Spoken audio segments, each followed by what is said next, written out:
Hello, family. Top of the day to you from wherever you're watching me. My name is Lydia Esenam, and I have been on a journey, a 30-day challenge, sharing how I arrived in Canada as an international student from Ghana and my life as an education consultant.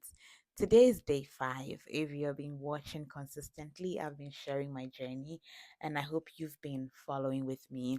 On day 5 today, I'll be sharing my first 24 hours in Canada. Culture shock, the airport settling in, and all of that. So I told you I arrived in Canada through Montreal on the 20th of December, and I came into Toronto. So my very good friend Evans, remember Evans? I mentioned his name in the previous days, and Evans offered to pick me up from the airport, and I was so blessed. Now, before my arrival into Canada, my brother had helped me with the accommodation of an Airbnb, and that was where I was going to stay for the next 2 weeks before I could find permanent accommodation. Evans picked me up. My first impression about the airport when I arrived was that, ooh, we thought Terminal 3 was big, but this one is huge. I went to baggage claim, I picked my bags.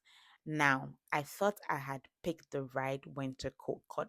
20th December was very close to Christmas, and December is cold in Canada.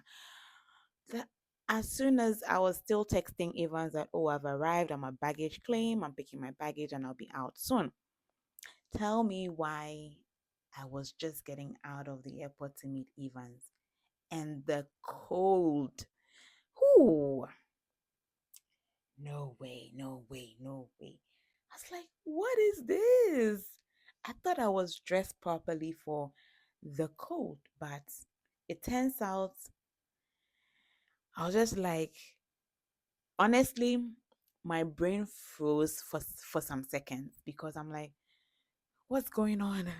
And then Evans quickly said, hey, welcome to Canada. He hugged me.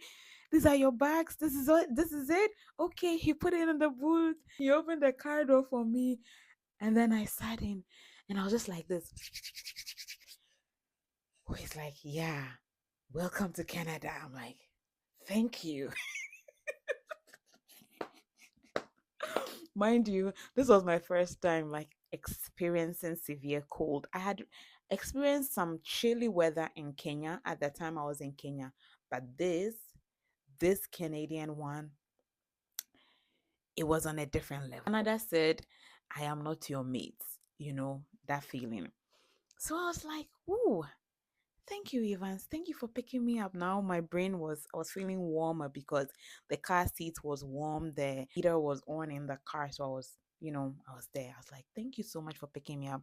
He knew my location, so he was going to go straight there. Before I got home, Evans treated me to a meal. I won't forget this at all. He drove to a McDonald's, and I had my first Canadian meal was a McDonald's. I had a double Mac and juice and fries. And I was like, ooh, this is nice. He dropped me off at my Airbnb after the meal. I have pictures of me and having that meal. I'll find it and I'll put it in this video. And then I also went to the Airbnb as well. It was a beautiful Asian family, and they welcomed me. I told them where I was coming from. They were so happy. They was like, "Oh, nice! How is Ghana? How is Ghana?" So yeah, I was trying to settle in. Thankfully, Evans got me some groceries from the nearby supermarket. He got some eggs, some bread, some milk, some oil, a few things for me to settle in and make breakfast and next day eat and all of that. And that was really helpful. Now, when I was leaving Ghana, I put in some breakfast items like Tom Brown, oats, and I think tea. I like my tea a lot. So tea bags were in there.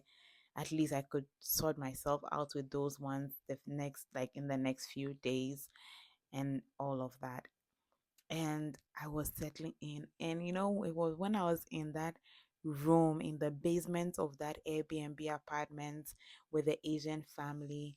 And I was just so grateful to God for landing me safely in Canada, and thanking him, basking in his glory. A few days later, the snow has started, but it was cold in that basement. I won't lie. I requested for warmer blankets from the host, and they helped me with it. And I did share my story as well in that room when I arrived safely. Yeah. Now I'm going back to that day, and I'm just so grateful. I'm just like, my emotions are up there, and I'm just like, oh God, I am so grateful to you for everything. And yeah, God actually placed people in my life to be there for me. So Evans came back a few days. You see, I was in Scarborough at the time, and I was supposed to be there for 2 weeks, and this was 20th December, and I was going to start school somewhere in January. And Evans was coming in and out, occasionally to check in. He'd bring me some food items, and then we had church on the 25th, which was Christmas Day. So yeah, I settled in nicely, and I went to church on 25th. I got food packs from Fruitful Communities, where I serve today proudly. I got food from there. So that food supported me while I was there, before I did the move. In my next video, I'll share about the realistic cost of living as an international student at the time, and maybe chip in what it is today as well. So this was how my first 24 hours in Canada felt like. A big thank you to Evans and his family, who really helped me settle in at the time, and to the Asian family in Scarborough who lived on Pharmacy Avenue. I've forgotten the number of the home, but that will not be safe. But they lived on Pharmacy Avenue, and that was my first point of stay when I arrived in Canada. I'm glad that they opened their homes to host me. And yeah, I am really grateful to everyone. Yeah. If you've been with me to this point, do remember to subscribe, like this video, share, and leave a comment of what you'd like me to share about. I'll be happy to share more with you. But I'm on a journey of sharing my story of how I arrived in Canada as a Ghanaian international student, and my life as an education consultant. Keeping awesome till I see you in the next one. Don't miss it. Stay tuned, and God bless you. Bye bye now.